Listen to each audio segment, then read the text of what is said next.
Hey, I am Jess, and I'm obsessed with all things nutrition, science, and helping you navigate this information while maintaining a deep sense of peace and empowerment in your body. I'm a registered dietitian who started out with an eating disorder and then fell in love with learning about how God intricately designed our bodies to be resilient and so much more than superficially beautiful. I am now a mama who loves to be healthy, not because of how it makes me look, but because of how it has transformed the energy I can give to my family, my friends, and you. On this show, we hit on real talk around the latest nutrition science and body image resiliency, all while balancing it between grit and grace. Think of this as your weekly audio coffee to encourage your empowered eating journey. This is the Fuel Her Awesome podcast. Hey, my friend. Okay, it is almost Halloween, and the question is, do we eat the candy or do we not eat the candy? And it's a question bigger than just like, do we eat the candy tomorrow night? It's the kickoff of the food holiday season. And when we start eating candy now, it just, we get worried. Like, am I going to eat this the whole season? And do I just throw in the towel? It brings up a lot. And I see a lot of the all or nothing black or white thinking start to show up this time of year. The candy comes out, and we kind of think like, oh, I guess I'll just revisit everything in the new year. And so I want to talk through today the trick to not overeating this holiday season and yet still enjoying, because y'all know I'm a big believer that food can be the sixth love language, and there's more to food than just nutritional quality. So we have to find that balance. But real quick, before I break this down for you, I want to give y'all a little treat. Get it? We're talking about the trick to not overeating, and I have a treat for you. Trick or treat. The treat for you guys is I want to make sure if any of you have been on the fence about joining the Empowered Eating Method program, I've got a super big treat for you. I am doing a 3-day flash sale with, get this, 40% off. 40% off the program. That is the most I have ever done, but here's the deal. It's only available to the first 10 people who take advantage of it. So it will cap at 10. If you want to take advantage of that, you can jump down in the show notes, learn more about the Empowered Eating Method, get signed up today. The code, my friend, is pumpkin, because I'm a pumpkin fan. You guys know this. Enter pumpkin at checkout and you will get 40% off. But again, that is only available to the first 10 people. And I'm going to let you know, anyone that joins the program, I take very personally your process. And I am in that chat every week. I am talking to you. I am there and available to answer questions. So even though it is a self-paced course and something you move through independently, I am also there in your corner. So it's really the best of both worlds. If you want to learn more, you can also check out my free Empowered Eating Masterclass. There's a link for that in the show notes as well. Okay, let me start with a story for you guys. Last Halloween, we were super fortunate. We met these new friends and we got to go trick-or-treating in their neighborhood. They live in a beautiful neighborhood. This girl, she's an incredible party thrower. She rented out a trailer and put hay barrels in the back, and the whole neighborhood was in on it. Everybody was out of their houses. I mean, it was just like a picture-perfect Halloween. They had not just candy for the kids. I mean, they had bags of goodies and king-size candy bars, and they even had treats for the adults. It was amazing. Little boy's dream, little kid's dream. So we go, and my two boys are sitting in the back of this trailer. Now, at the time, one was 6 and one was 8. And interestingly, the research shows that we eat very intuitively, like in alignment with our hunger and satiety cues, really, really well until about the ages like 2 to 6. That's when we start to be influenced by external factors. It depends on a lot of different things, but that's the general age range. So my two boys, my 6 and my 8-year-old, sat back there in the back of this trailer going around the neighborhood, and they were going really slow. So those of you who are thinking like, you let your kids ride around in a trailer, they were going like 2 miles an hour. And it was off the main roads neighborhood. Anyways, so we're going around and they end the loop, and these kids have been unattended in the back of this trailer with candy. I mean, can you imagine being that age with unlimited candy, and your parents are, they're walking 5 feet behind the trailer. They're not there to tell you what to do. My two boys handled it very differently. So my baby, my youngest, who's 6 at the time, he totally ate and enjoyed. But when he hopped off the trailer, he had a whole bag and he was like, Mama, I am so full. And he was happy and he was balanced. It was really cool. I was like, he enjoyed, all as well. My other kiddo, oh my gosh, he hopped off. That kid had literally binge eaten at least 75% of his candy. I don't even know how he fit it in his stomach, but he was bouncing off the walls. He hopped off the trailer, was sprinting around my friend's front yard. All of a sudden comes back to me and goes, Mom, I think I'm going to be sick. And in my head, these are like newer friends. I'm like, please don't throw up in their front yard. Please don't throw up in their front yard. But he had made himself absolutely sick. His eyes were glossy. I mean, the kid looked, if you could be drunk on sugar, which I think he was, like he looked drunk, but on sugar.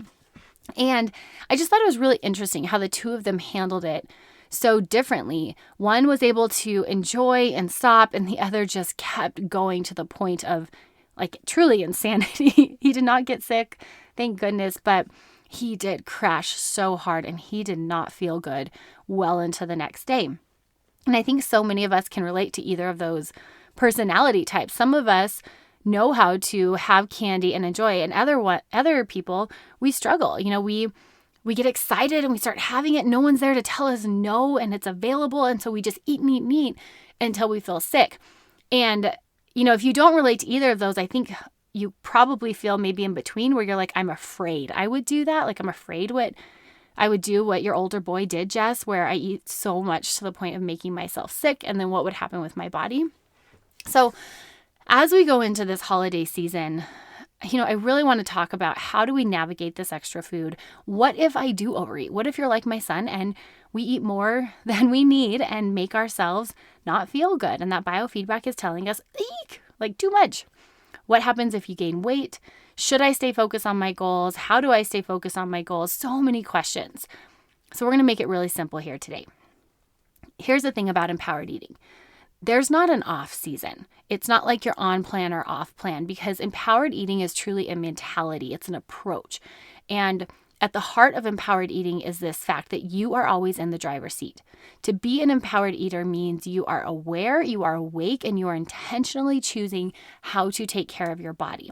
And if you fall off track, when, because it will happen, when you fall off track, it doesn't mean you failed or you're off plan. It just means you have to readjust and become awake and aware and make those next right steps.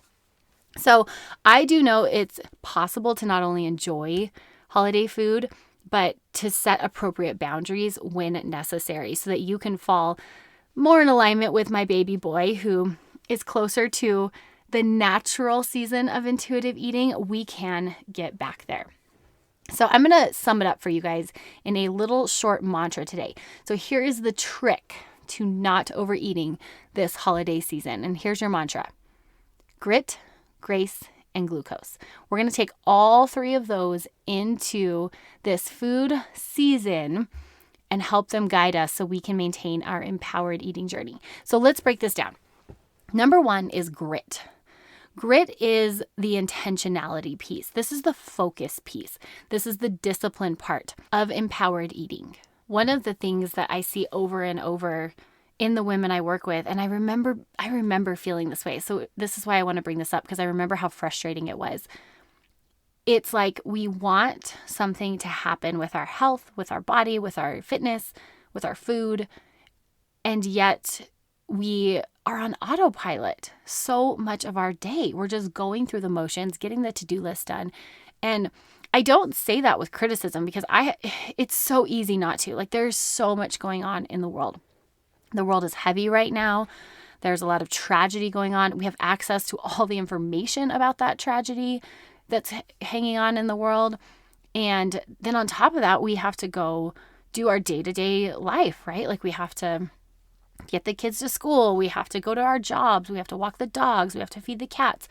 There are so many daily responsibilities. And so I think the emotional load that we carry right now is really, really heavy. And because of that, we tend to shift onto autopilot. And I say we because I really struggle with this too. I mean, sometimes by 3 o'clock in the afternoon, it's easier for me to get on my phone and scroll, or to just like zone out and watch another show than it is to stay engaged in the day because I'm tired and there's so much going on in my head. Like I just want it to be quiet.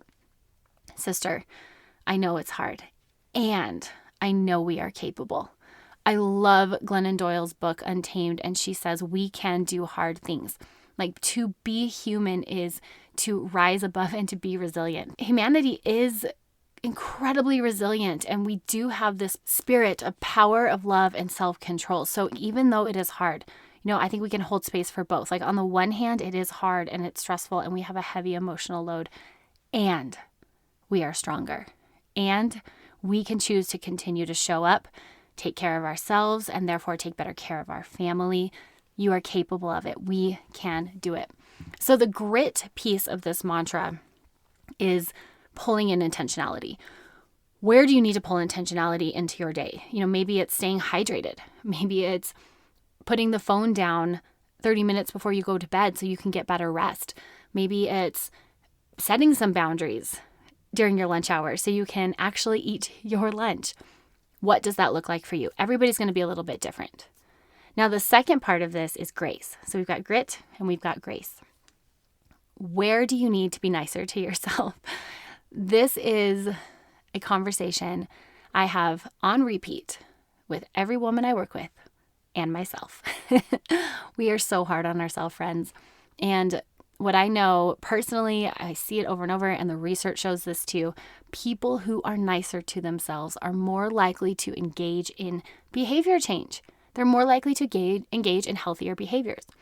So we need to give ourselves credit with where we are doing a good job. We need to give ourselves credit, pats on the back for when we do things right, not just shame ourselves when we do something wrong. You're juggling a lot, and some of the goals you have, maybe they're reaching like a little bit beyond your current capacity. So like, let's take the gym, for example. Let's say you're wanting to get there 5 days a week and you're like, I used to do that all the time, but I'm really struggling. Sister, one time, if you get there one time, that is better than none. 2 is awesome. 3, that's going to feel like magic. You will get to 5, but the only way you will get to that 5 is if you keep trying and you give yourself credit when you show up. I'm not kidding you. When I started working full time, that was a shift. To go from school to like a 40-hour a week position is hard. And I remember like trying to figure out the balance of everything. I had a dry erase marker and I would go into my bathroom and my goal was to get back to exercising 4 times a week. Like that's all I wanted to do. So every week I would set the goal on my mirror with a dry erase marker. I'd write goal 4 times a week. And anytime I went, I'd give myself a little tally on the mirror. I kid you not. I was at 1 to 2 for about 6 months. It took me 6 months to work away or up past 2 times a week. But you know what? I kept doing it. I kept trying. And eventually it got to 4. And then it got to 5. And now it's just something that I naturally do. So this is the grace piece. Like we have to know that when we set these big goals and they stretch us and they invite us to grow, with that is going to come failure. We're not going to hit it every time. So instead of seeing when we don't hit it, we have to pat ourselves on the back for when we do. This is the grace piece. And then last is the glucose. So we have grit, grace, and glucose. And here, as we are entering the holiday season, the term glucose, I'm using it more symbolically to represent the actual nutrition piece of your empowered eating journey. So glucose in and of itself, it's the scientific term for the specific form of sugar that circulates in your blood and it provides energy to your cells. So like when you eat a carbohydrate, that food goes into your stomach digests it, goes into your intestines. The intestines grab it with what's called your microvilli, or I call them your nutritional fingers. It pulls it from the intestines, transfers it into your blood. And by that time, it has been broken down to a simple glucose molecule. And then insulin finds that glucose, it binds together, and it goes into the cell. Isn't that amazing? Nutrition science is cool. But when I think of glucose in this mantra, I'm thinking of it literally, like you literally need glucose to function. Your body, your central nervous system, your brain, all of it requires glucose to exist. And so you need it in a very literal sense. And if you don't believe me, if you're like, Jess, I don't need carbohydrates. Have you seen a hummingbird who has low blood sugar, I mean, those things just fall right out of the sky. You have to feed them sugar water to get them going again. Have you met yourself on low blood sugar? In my house, low blood sugar makes for a very short fuse, both with me and, interestingly, my oldest son, my sugar lover. Low blood sugar leaves everyone hangry. So you literally need glucose. But in the broader sense, a more symbolic sense, you need the nutrition piece to move through your day. You need fuel to think. You need fuel to move. You need fuel to juggle everything that you are doing. You cannot expect yourself to do all of these things and not even just do all the things, but try to grow and achieve some of your goals, whether you have health goals or business goals or faith goals, like whatever those goals are. You cannot expect yourself to do those things if you're living on fumes or if you're not eating all day until 2 or 3 o'clock in the afternoon. Like, when is the last time you ate? We need the actual nutrition piece, and not just any type of nutrition, right? Like, we need nutrition that our biofeedback says, hey, this feels good and you're taking care of me. We need the glucose piece, both literally and in the symbolic sense. So your trick to not overeating this holiday season is to remember this mantra: grit, grace, and glucose. So how do we implement this going into the food season? I want you to think of each day, like when you wake up in the morning. Here's your invitation. I want you to think, how can I exhibit grit? Where do I need to make space for grace? And where can I prioritize glucose? My friend, this is going to look a little different every single day because, Monday you might wake up, you're really motivated. Tuesday, you're still feeling good. I don't know about you, but by Wednesday, I am worn out and I'm tired. And then Thursday, I'm like crawling through, and Friday, I am ready for fun. So each of the days may look a little bit different, but if we ask ourselves these questions, we maintain intentionality, and we avoid going on that autopilot where we just kind of, do whatever. We forget to take care of our body. We ignore our body. We override biofeedback. These questions will help us to stay focused and navigate the day to day. So where can I exhibit grit?